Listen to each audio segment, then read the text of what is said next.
ह्या सरकारने गेल्या 100 दिवसांमध्ये, गेल्या 110 दिवसांमध्ये जे काही 3 महिने उलटून गेले असतील, 4 महिने उलटून गेले असतील, ह्या सरकारने शेतकऱ्यांसाठी एक तरी चांगली योजना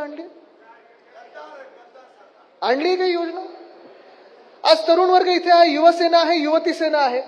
ठीक आहे, राजकारण म्हणून तुम्ही शिवसेना उद्धव बाळासाहेब ठाकरे पक्षाशी निगडीत आहे, वेगळी गोष्ट आहे.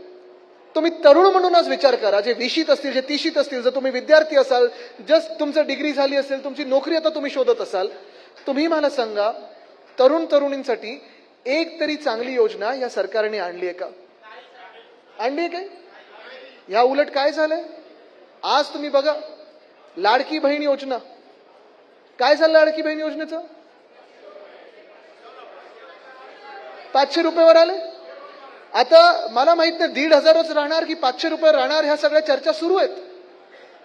आपण तर 3,000 रुपये देणार होतो, 3,000 रुपये देणार होतो.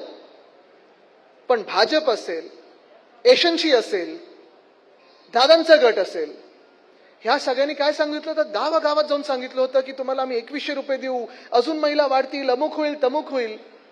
एक वेगळी कातडी लागते, एक वेगळा निर्लज्जपणा लागतो सरकारमध्ये की तुम्ही तुमचं सरकार बनल्यावर आणि एवढं बहुमत ठासून आल्यानंतर तुमचा जो वचननामा असतो, जाहीरनामा असतो, त्याच्यातून एक सुद्धा गोष्ट बजेटमध्ये आणत नाहीत, पहिल्या अर्थसंकल्पात आणत नाहीत. एक वेगळा निर्लज्जपणा लागतो.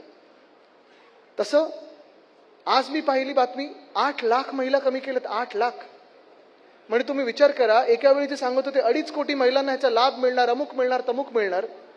2.5 कोटीवरनं आता जवळपास 50 लाख महिला कमी करणार. तुम्ही लिहून घ्या, ह्यांचंच कोणतरी कोर्टात जाईल आणि हेच लोक कोर्टात जाऊन कोर्टातून ही योजना बंद करतील, लाडकी बहीण योजना बंद करून टाकतील.